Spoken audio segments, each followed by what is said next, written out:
You've set aside exactly $1,000 to invest. It's sitting in your account, and you immediately face a choice between two diverging ways to put that capital to work. The first path involves fractional shares. Since $1,000 often isn't enough to buy whole shares of major tech giants, you slice those companies into tiny, affordable pieces to build a custom, hand-picked portfolio. The second path is a single exchange-traded fund, or ETF. Instead of picking specific winners, you make one purchase that automatically distributes your money across hundreds of companies at once. Brokerage apps market fractional trading heavily because it makes custom portfolios accessible to anyone. Because it is mechanically possible to slice $1,000 into 20 different stocks, many beginners assume it is the optimal way to grow. Most people treat this choice as a simple test of risk tolerance, gambling on single companies versus the safety of a basket. But risk is only the visible part of the equation. The part that stays hidden is the required labor. To decide correctly, we have to look at what managing those individual stocks actually requires, and whether the effort translates into meaningful absolute dollars on a small starting balance. Dividing your $1,000 across 3 to 5 companies creates idiosyncratic risk. A single CEO scandal can wipe out months of gains. Compare that to an ETF tracking the S&P 500. If one company fails, the impact is barely a rounding error. Avoiding those single company disasters requires active management. This is the time tax. You have to read quarterly balance sheets to understand debt levels and revenue growth. You listen to earnings calls, track competitor metrics, and follow industry shifts to know when a business model is breaking. Doing this work properly is a part-time job.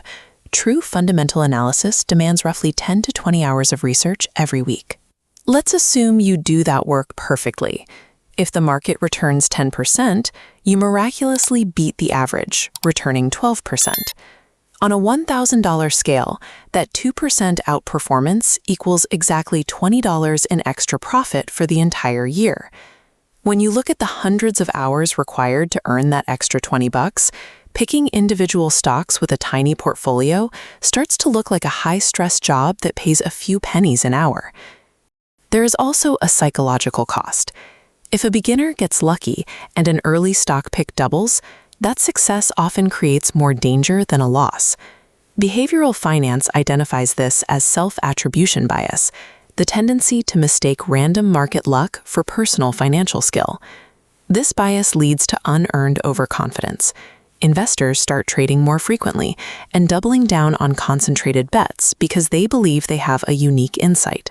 Over time, the costs of frequent trading and emotional errors usually catch up. This erratic behavior historically causes hand-picked portfolios to fall well behind a simple passive index fund. The mechanical antidote to this cycle is the ETF expense ratio. Funds like VOO charge just 0.03% to automate the entire investment process. For your $1,000 portfolio, that fee means paying merely 30 cents a year to have the management handled for you. That 30-cent fee buys diversification across 500 companies, but it also functions as an automation tax, a low-cost barrier that mathematically protects you from your own ego. Choosing between these options depends on identifying your true motivation. If you are an anxious optimizer, someone whose only goal is to maximize long-term wealth with zero ongoing labor, your path is clear. Place 100% of your $1,000 into a broad, low-cost ETF. You capture the growth of the market, while your time remains entirely your own. But if you are a curious beginner who genuinely enjoys researching companies and wants to learn market mechanics, you need a different framework. The core satellite strategy splits your $1,000 into 2 buckets.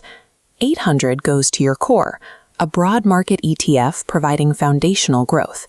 The remaining $200 is your satellite, buying fractional shares, provided no single stock exceeds 5% of your net worth. This blueprint allows you to satisfy your curiosity and play the market without letting a single bad pick or an overconfident moment derail your entire portfolio.